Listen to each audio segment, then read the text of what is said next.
আধুনিক বাংলাদেশ গড়তে হলে সব যেরকম পরিবর্তন করতে হবে, বিষয় নীতি পরিবর্তন করতে হবে না।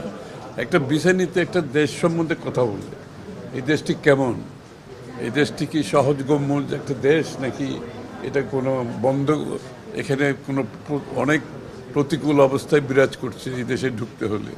তো সুতরাং এটা একটা আধুনিক প্রণয়ন দরকার আছে, এই জন্য বিষয় নীতিটা আমরা রিভাইজ করছি। এর ফলে দেশের অর্থনীতি ডেফিনেটলি এখানে পর্যটন, এখানে যারা বিনিয়োগ করবে, এই দেশে মানুষ আসবে, এই দেশের উপর আস্থা রাখবে, বিষয় নীতিতে একটা বড় ভূমিকা আছে এখানে। খুশি ভাই, আইএমএফ এর সাথে একটা আপনার বৈঠক ছিল, আপনি ক্যান্সেল করেছেন এই কারণে জানার জন্য।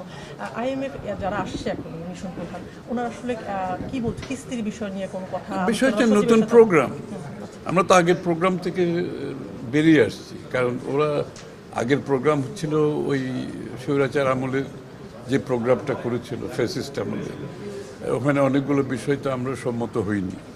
তো সেই কারণে আমরা সেই প্রোগ্রাম থেকে বেরিয়ে আসছি। এখন আবার নতুন প্রোগ্রামে যাচ্ছি।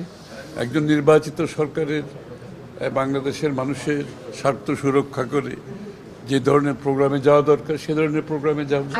দেশের অর্থনীতির জন্য, দেশের জনগণের স্বার্থে যে প্রোগ্রাম প্রয়োজন সেই প্রোগ্রামে যাব। না, কিস্তির টাকা নিয়ে আমাদের কোনো চিন্তা নেই। আমার চিন্তা হচ্ছে যে প্রোগ্রামে যাব এটা বাংলাদেশের স্বার্থ সংরক্ষিত হবে কিনা।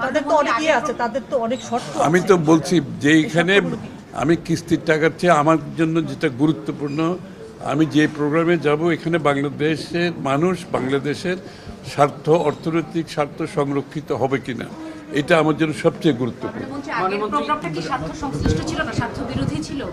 হ্যাঁ, নিশ্চয়ই, নাহলে আমরা প্রোগ্রাম থেকে বেরোলাম কেন?